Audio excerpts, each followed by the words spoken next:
तर आम्ही दोघेही तुतारीवाले. आता प्रचार करतोय घड्याळाचा. अनेकांना प्रश्न पडला असेल, पण त्या नेत्याचं आज आठवण आम्ही काढतोय. माणूस गेल्यानंतर त्या माणसाची किंमत कधी. अजितदादांना जेवढे आम्ही दोघं तिघं ओळखत होतो, त्यांच्या डोळ्यामध्ये अश्रू आले, सगळ्यांच्या डोळ्यामध्ये अश्रू आले. एक भावनिक नातं होतं. यांची पिपाणी वाजली नसती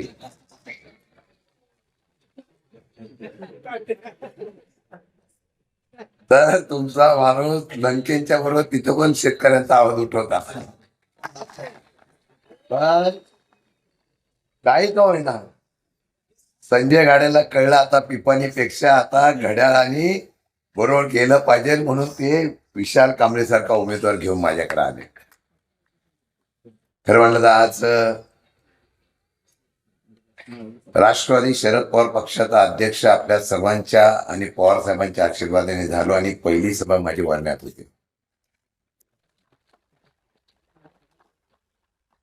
खरं आम्ही दोघेही तुतारीवाले. आता प्रचार करतोय घड्याळाचा. अनेकांना प्रश्न पडला असेल, पण त्या नेत्याचं आज आठवण आम्ही काढतोय.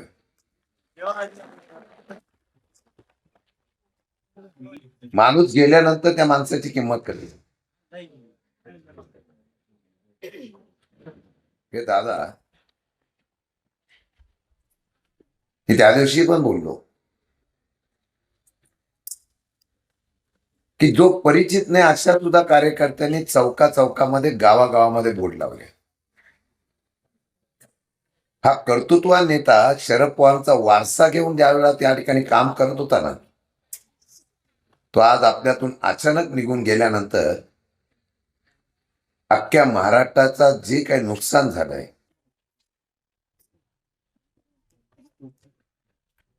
महाराष्ट्राचा पूर्णपणाने जो काही या ठिकाणी दुःखामध्ये गेल्यानंतर जो तो तोटा झाला, त्याच नेत्याचं स्वप्न साकार करण्यासाठी शशिकांत शिंदे आणि लंकेंनी या घड्याळाच्या बाबतीमधली भूमिका आम्ही घेतलेली आहे.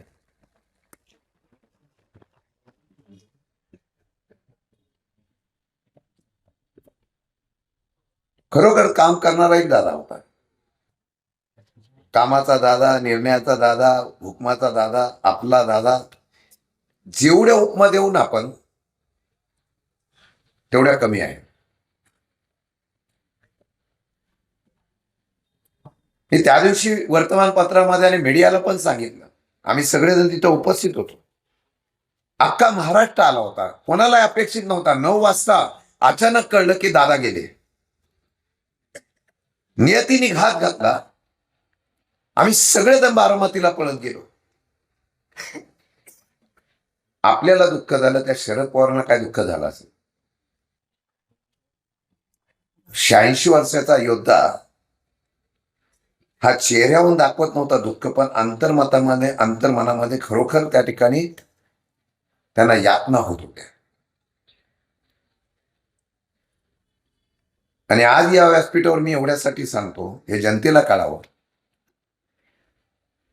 आम्ही एकत्र काय राजकारणासाठी येत नव्हतो. आम्ही एकत्र स्वार्थासाठी येत नव्हतो. अजितदादांना जेवढे आम्ही दोघं तिघं ओळखत होतो, त्यांच्या डोळ्यामध्ये अश्रू आले, सगळ्यांच्या डोळ्यामध्ये अश्रू आले. एक भावनिक नातं होतं. आणि अजितदादा जेवढे भावनिक होते की पवार साहेबांकडे गेल्यानंतर अजितदादांचं मन हेलवालत होतं. आणि त्यावेळेला अजितदादा म्हणायचे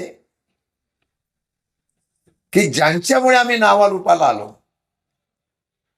आज त्यांच्या उपस्थितीमध्येच मला पक्ष विलीनीकरण करायचं आहे. हे सत्य आहे.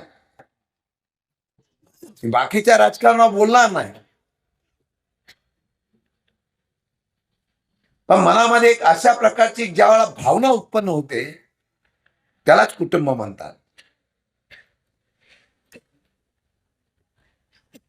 आणि ज्यावेळेला या अशा प्रकारचा निर्णय झाला, त्यावेळेला राज्याचा अध्यक्ष म्हणून माझ्यासारख्या कार्यकर्त्यावर त्यांनी जबाबदारी दिली की महाराष्ट्रामध्ये आपण सर्वजण एकत्र येऊन जिथे शक्य होईल तिथे फक्त राष्ट्रवादीचं घड्याळ चालवायचं, जिथे शक्य होणार नाही तिथं तुतारी चालवायची. हा निर्णय घेतला. म्हणून आज या व्यासपीठावर पंचायत समितीचे दोन्ही उमेदवार आम्ही घड्याळ उभं केलं, ही खरी अजितदादांना श्रद्धांजली आहे. सातारा जिल्ह्यामध्ये सुद्धा सगळीकडे आम्ही घड्याळ चालवलेला आहे.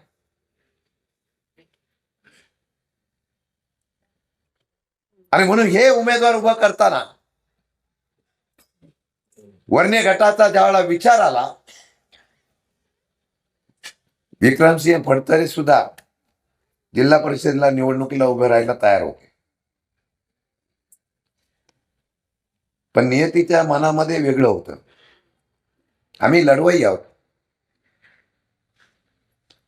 हे सुद्धा नगरमध्ये मातब्बर असलेल्या नेतृत्वाला पाडून येतो हा सामान्य कुटुंबातला इतिहास कोणी करून दाखवला? तो निलेश लंकेने दाखवला. मी सुद्धा माथाडी कामगारांचा मुलगा म्हणून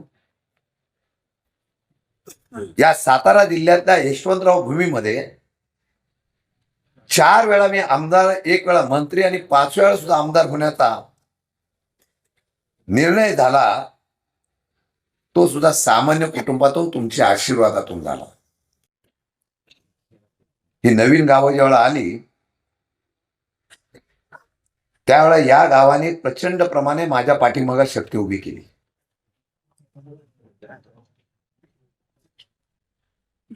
हा विशाल कांबळे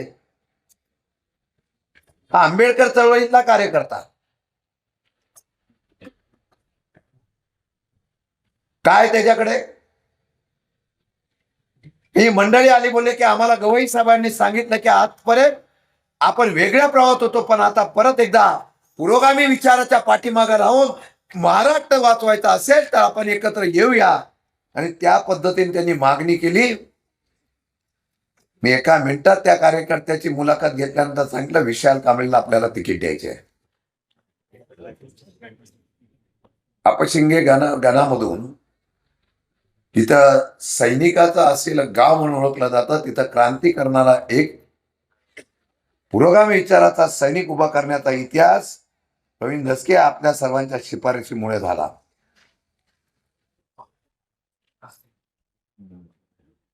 आमच्या या ठिकाणी दुसऱ्या उमेदवार आहेत स्वप्नाली विक्रमसिंह फडतरे, जेगावच्या. जेगाव तसं राजकीय दृष्टिकोनातून जागृत गाव, पण एक सुशिक्षित आणि शिकलेली तरुणी आम्ही उभी केली. पंचायत समितीला बीटेक झालेली आणि IT झालेली उमेदवार फक्त सातारा जिल्ह्यामध्ये, महाराष्ट्रामध्ये मला वाटतं फक्त या वर्णे गणातून आहे. अशी उमेदवारी दिली नाही. विक्रमसिंह फडतरेने विधानसभेच्या निवडणुकीला मला मदत केली. त्यावेळेला मी त्यांना शब्द दिला होता. त्याची इच्छा होती की मला निवडणूक लढवायची. त्यांना शब्द दिला. आमचे बरेच मच्छिंद्र वगैरे सगळे बरेच लोक इच्छुक होते. पण आम्ही सांगितलं तिला पंचायत समितीला उभा करूया. महिलांसाठी सामाजिक चळवळीमध्ये काम करणारी मुलगी आहे. फक्त जिल्हा परिषद पंचायत समितीला निवडून यायचं आणि निवडून आलं की पुढे जनतेला काय प्रश्न सोडवायचे याचा अभ्यास करण्यामध्ये 3 वर्ष जातात. मी खात्री देतो हे दोघंही आहे ना, पंचायत समितीमध्ये तुमचं नावलौकिक वाढवल इतक्या प्रकारचं चांगलं काम करून दाखवते. हा विश्वास या व्यासपीठावर तुम्हाला.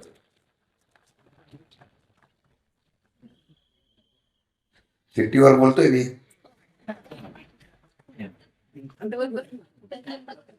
हिरो मागे ठेवायचा असतो. विलनला मारायला हिरोच लागतो. राजू शेळके माझ्याकडे बरेच जिल्हा परिषदेला उमेदवार येत होते.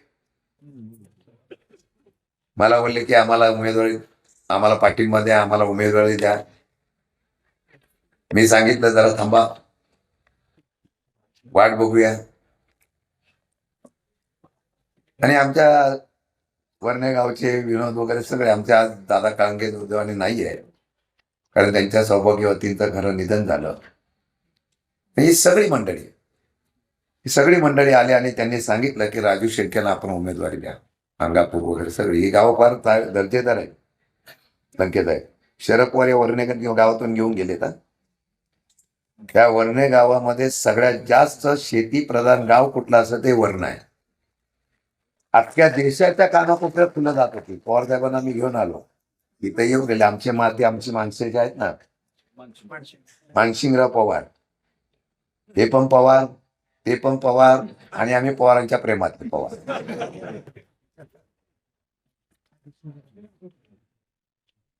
इथे काळंगे आहेत, पवार आहेत, गायकवाड आहेत, अनेक जाती धर्माची लोक आहेत. पण राजू शेळकेला उमेदवारी देण्याच्या संदर्भात मागणी केली. मी खरंच सांगतो, आणि ते सांगितलेली खरी गोष्ट आहे. हल्ली उमेदवार म्हटल्यानंतर पहिला एक माणूस विचारतो, खर्च किती करणार तू, पहिला सांग. तू 1 कोटी करणार असेल तर तुला तिकीट.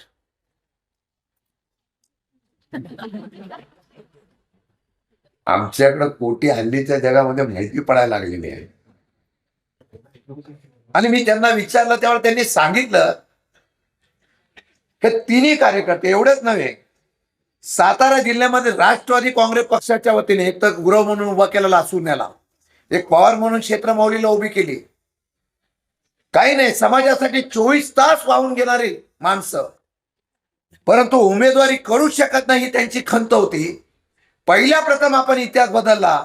काय व्हायचं ते होऊन द्या, पण चांगल्या कार्यकर्त्याला, जो घरदार न बघता समाजासाठी वाहून घेतो, त्याला तिकीट दिली पाहिजे, म्हणून आम्ही हा एक निर्णय घेतला. आणि अजूनही माणुसकी मिळालेली नाही हो, अजूनही माणुसकी मिळेल नाही. मला खात्री आहे या वर्णे गटामध्ये राजू शेळके विक्रमी मताने निवडून येते. हा इतिहास करण्यासाठी ही सभा आहे.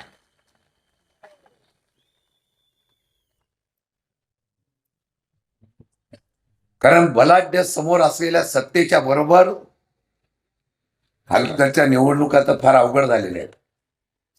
एवढ्या अवघड झालेल्या आहेत निवडणुका, माणसांना पण सोपं झालेलं आहे.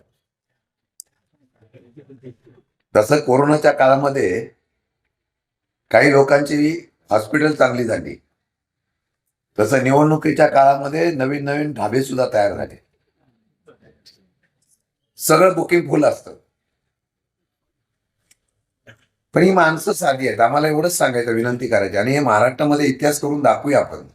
वर्णे गटामध्ये सातारा जिल्ह्यामध्ये दाखवूया. आपण सांगतो यशवंतराव चव्हाणांचा हा जिल्हा, पुरोगामी विचाराचा जिल्हा, छत्रपती शिवाजी महाराजांच्या पदस्पर्शाने पवित्र झालेला हा जिल्हा आहे. आम्ही इतिहास घडवतो, तो दाखवायची जर संधी असेल ना, तर एक काम करा, रात्री अपरात्री कोणी येऊ या ठिकाणी पैसे वाटण्याचा प्रयत्न करत असतील तर त्यांना सांगा की पैसे आम्ही घेतले तरी निवडणुकीला निकाल आम्ही या शिट्टीला आणि घड्याळालाच देणार, अशा प्रकारचा निर्णय घ्या.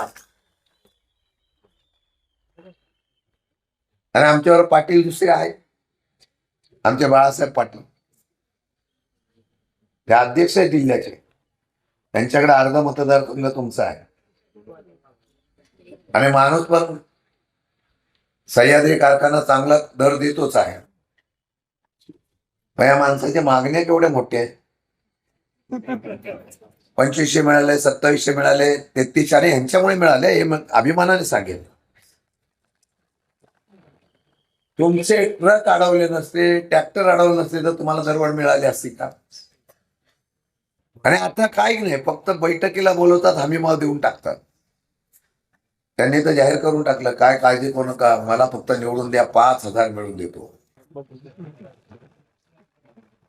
मी आमच्या 1,500 भगिनीला मिळतात त्यांना विनंती करेन, 5000 मिळाले तर त्याचं कॅल्क्युलेशन करा.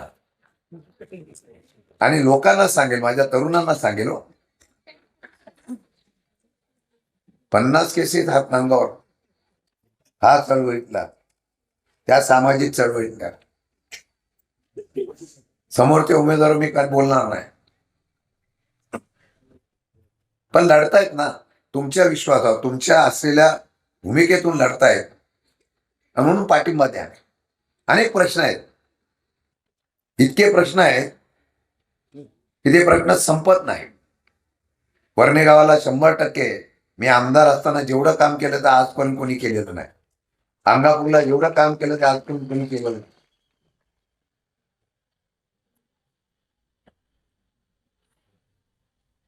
आता रस्ता एक मंजूर झाला. आमचे संजय गायकवाड वगैरे सगळ्यांनी मागणी केली त्याप्रमाणे 1,20,00,000 या ठिकाणी रस्ता मंजूर झाला. आता तो रस्ता अपशिंगे वरणे आबापुरीचा आहे. आम्ही काही श्रेय घेणार नाही. रस्ते चांगले झाले पाहिजे ना. गेल्या 10 वर्षामध्ये मी होतो त्यावेळेला रस्ता चांगले होते. खड्डा पडला की लगेच करत होतो. पण आता बघितलं तर रस्ते कंत्राटदारासाठी केले जातात, टक्केवारीसाठी केले जातात. अनुभव घ्यायचा असेल तर आता हा रस्ता तर खड्ड्यात आहे, पण कोरेगाव मतदारसंघामध्ये मी आपल्याला एवढीच विनंती करेन की हा आपण केलेला रस्ता जो आहे तो मंजूर झालेला आहे. त्यामुळे आपल्याकडे पर्यटन वाढेल, तीर्थक्षेत्र वाढेल. आता दुसरं आहे MIDCचा विषय. आता मला लोक म्हणते हा MIDCला विरोधच करण्यासाठी उभा राहतो का काय कळत नाही. देगावला MIDC विरोधी केली मी नाही, मला मुद्दाम करायची नव्हती, शेतकऱ्यांसाठी केली. शेतकऱ्यांचं म्हणणं होतं आमच्या जमिनी जेवढ्या राहिल्या तेवढ्या जमिनीमध्ये आता कशाला आम्हाला पाहिजे, त्याचे शिक्के उठवले. अरे एक लढाई जिंकली गेले राजू शेळके, आपल्याकडे दुसरी लढाई लगेच आली. तेवढ्या आता वरण्याची सुद्धा MIDC झाली नाही पाहिजे याची जबाबदारी तुम्ही दोघांनी घ्या. मी सातारा जिल्ह्यामध्ये MIDC कुठे करावी यासाठी जागा दाखवून द्यायची जबाबदारी शशिकांत शिंदेची आहे. आणि चांगली MIDC चांगली होईल अशा प्रकारची जागा दाखवतो. आम्हाला सेवाच नको, पण लोकांवर कुठला निर्णय लादू नये ही भूमिका घ्यावी लागेल. म्हणूनच आंदोलन करणारा कार्यकर्ता पाहिजे. तो तिकडे गेल्यानंतर सभागृहामध्ये गेल्यानंतर काम कुठलं भेटेल याच्यावर टक्केवारी असलेला कार्यकर्ता निवडून देऊ नका.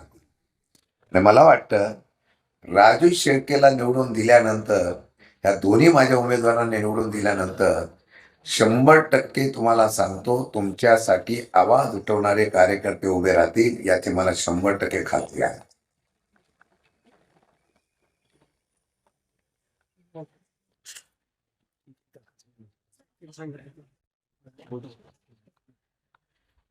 राजकारणातल्या दृष्टिकोनातून तुम्हाला एवढीच विनंती करेल. अनेक नेते दिवंगत झाले. महाराष्ट्राच्या असलेल्या लढाईमध्ये खाली वेगवेगळ्या प्रकारचे विषय यायला लागले. शेतकऱ्यांसाठी कोण काय करतोय, विजेच्या बाबतीमध्ये कोण काय करतोय. काल पण अर्थसंकल्प केंद्रातला जाहीर झाला. माझ्यापेक्षा आता निलेश लंके सांगतील. कॉर्पोरेट युग आलेला आहे, कमर्शियल पणा, फास्ट क्राईम, फास्ट जीवन, मेट्रो येईल, समृद्धी येईल, तीर्थ काय ते शक्तीपीठ येईल, अनेक मार्ग होतील. 80,000 90,000 कोटी याच्यापेक्षा खाली अमाऊंटच नसते, आकडाच नसतो. माझा शेतकरी पिकलाय त्याचा काय. या वर्ण्यामध्ये माझ्याकडे सर्वात जास्त ग्रीन शेड होत्या, सर्वात जास्त ग्रीन आपले फुलं उत्पादन केलं जातं. हळूहळू ते वर्ण्यामधलं बंद का झालं.